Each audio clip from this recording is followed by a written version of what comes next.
समय कितनी रफ्तार से बीत गया, मालूम ही नहीं चल पाया कि मैं कब 20 बरस का हो गया। जवानी और मस्ती के दिन जैसे हवा हो गए थे। फिर घर से जोर पड़ना शुरू हो गया कि नौकरी ढूंढो। तब शुरू हुआ कभी ना अंत होने वाला नौकरी ढूंढने का संघर्ष। अच्छी बुरी कच्ची पक्की सरकारी निजी जैसे भी नौकरी मिल जाए कबूल थी। इस संघर्ष से गुजरकर नौकरी शुरू कर दी और फिर महीने के अंत में मिला तनख्वाह का पहला चेक। चेक को मैंने बैंक में जमा करवा दिया और फिर उसके बाद शुरू हो गई अपने बैंक के खाते में जीरो बढ़ाने की कठिन परीक्षा। पैसे जोड़ने की वो काली रात जैसे कभी ना खत्म होने वाली थी। हर सुबह यही सोचकर उठता था कि उस दिन कोई ऐसा काम करूंगा जिससे बैंक में पड़े पैसों में कुछ वृद्धि हो जाए।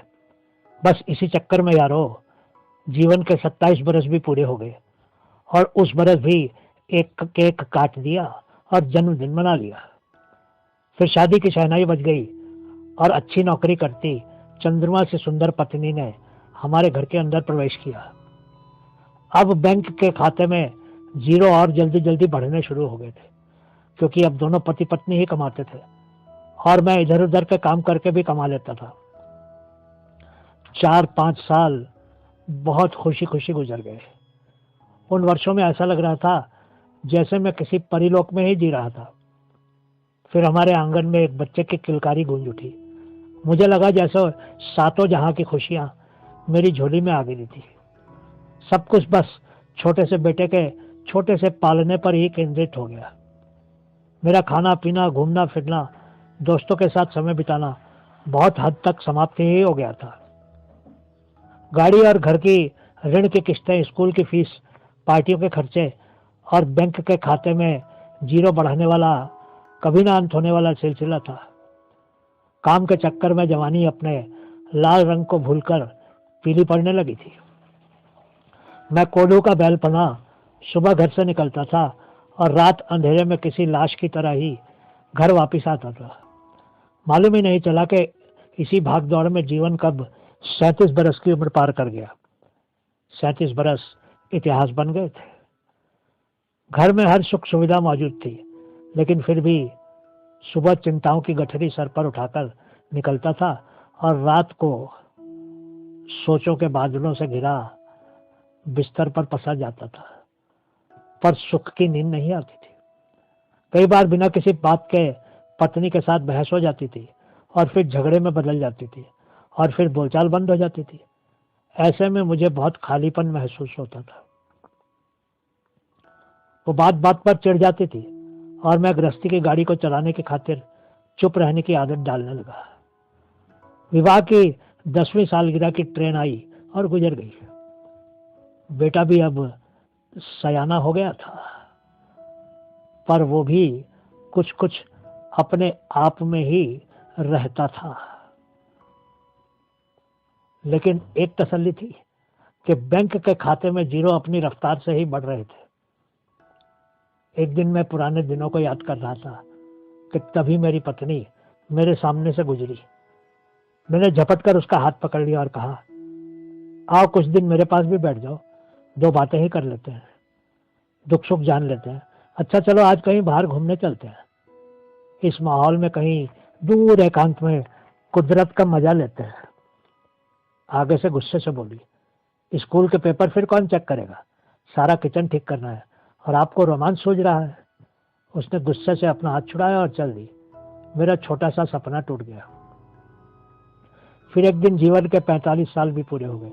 आंखों पर नजर का चश्मा लग गया था, बालों को काला रंगना शुरू कर दिया था, चमड़ी भी किशमिश की तरह सूखकर झुर्रियों से भरने लगी थी। उसके साथ ही शुरू हो गए थे डॉक्टरों के कभी न समाप्त होने वाले चेकअप और टेस्ट। झमेले ही झमेले दिखाई देने लगे थे हर तरफ। अभी बेटे की कॉलेज की अंतिम वर्ष की पढ़ाई पूरी हुई थी कि एक दिन दरवाजे पर दस्तक हुई। डाकिया आया था। मुंह मीठा करवाने को कहने लगा। बेटे का विदेश का वीजा लग गया था। अंदर से मेरा मन भरा हुआ था, लेकिन मैं चेहरे पर प्लास्टिक की मुस्कान ले आया। फिर एक दिन बेटा भी पंख फैलाकर 7 समंदर पार उड़ गया। आंगन सूना हो गया। जिस आंगन में उस बेटे ने पहली किलकारी भरी थी, अब वह आंगन खाने को आता था। फिर हम दोनों 50 और 55 के हो गए।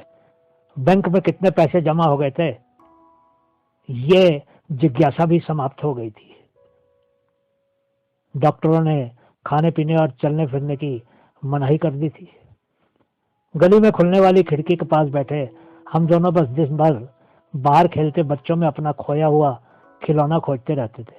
बस यही देखते देखते हर दिन शाम हो जाती थी। फिर एक शाम को फोन की घंटी बजी। दौड़कर फोन उठाया। दूसरी तरफ हमारे सपनों का सौदागर हमारा बेटा था।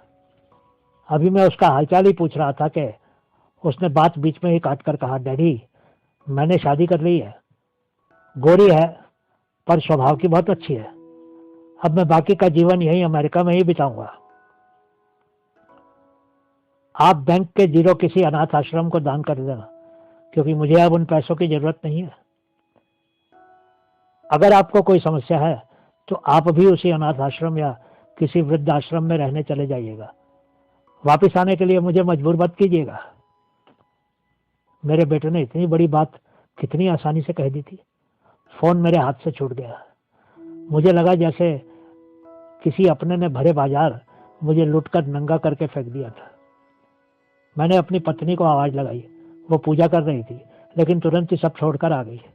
घबराई हुई थी और फोन के बारे में पूछने लगी।